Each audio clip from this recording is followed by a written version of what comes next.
From a major fire damage. We'll have a full report. Weekend weather outlook. A controlled burn gets out of control at the Yakima Speedway tonight, and the grandstands come tumbling down in flames. Good evening, and thank you for joining us. I'm Kerry Tomlinson. Dana Cowley has the night off. A massive fire has destroyed the grandstands at the Yakima Speedway. Flames could be seen from miles away as the fire took hold of the wooden structure, bringing down power lines and completely destroying a storage shed. Firefighters from 7 stations rushed to the Speedway at about 6:30 this evening, but by the time pumpers arrived, the grandstand was already engulfed. Investigators say the fire started after a controlled burn at the Speedway earlier this afternoon. Speedway workers thought they'd stamped out the burn, but a spark jumped from the ashes to the storage shed under the wooden bleachers. Firefighters managed to subdue the flames before they leapt to other structures at the site. Only the wooden portion of the grandstand was burned. The state fire marshal says the grandstand will probably take about $15,000 to replace, and workers say the Speedway doesn't have fire insurance. Out of Olympia. With Mark Warner, Heidi Adami, and Stu Seibel weather. This is KIMA Newsbeat at 11.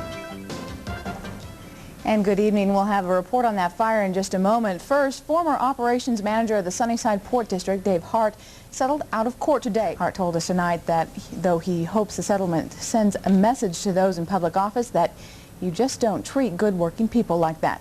Sunnyside Port District officials were unavailable for comment tonight.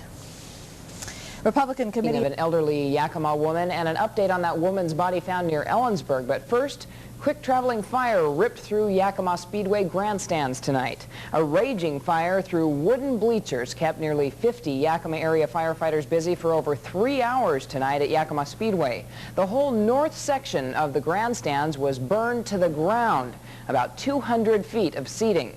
The bleachers were fully engulfed in flames when the first crews got to the scene around 6:30 tonight.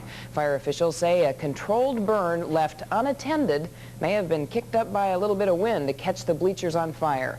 Track officials were hoping to start the preseason racing in about 2 weeks. No word yet on the extent of the damage or if the season will be postponed. Near the grandstands just north of the beer garden. Earlier in the day, there was a controlled burn at the Speedway within about 25 feet of that shed. Now, when you put that fire out today, that little controlled burn, was it?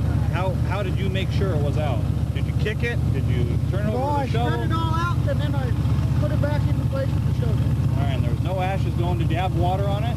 No, I didn't put no water on it. Okay, what kind of wind was blowing here when you got left? There was no wind. No wind today? No wind. The shed was last used late this afternoon, less than 1 hour before the fire was reported. The building was last used about 5:30 this afternoon as part of a Yakima police exercise. They left, the maintenance people went home. After that time, there was no witnesses indicating that there was anybody on the premises. I was at my house and we're just driving out and we seen a fire down here. We thought it was the horses, and we came down and it was the racetrack, and it was just pretty sad. This is really a setback for the Speedway, isn't it? It really is. It's going to be tough to start the season with this type of situation. I think we're down to 1 tanker available. Okay. We're going to hook that one into Fairview, and then we'll get them and shove them right back into station when they get filled. Despite tonight's setback, Speedway owner Ted Pollock told Newsbeat tonight the upcoming racing season will begin on time, beginning next month with the Apple Cup set for April 21st and 22nd.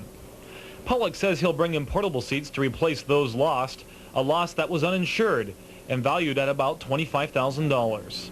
Okay, and fire investigators do say that there is no evidence that points to arson at this point. Of course, the investigation is still quite young, but they're not ruling the possibility out, so this one's going to probably go until tomorrow before we learn exactly what caused this. Okay, thanks a lot, Mark. Stu joined us with a look at Weekend forecast now.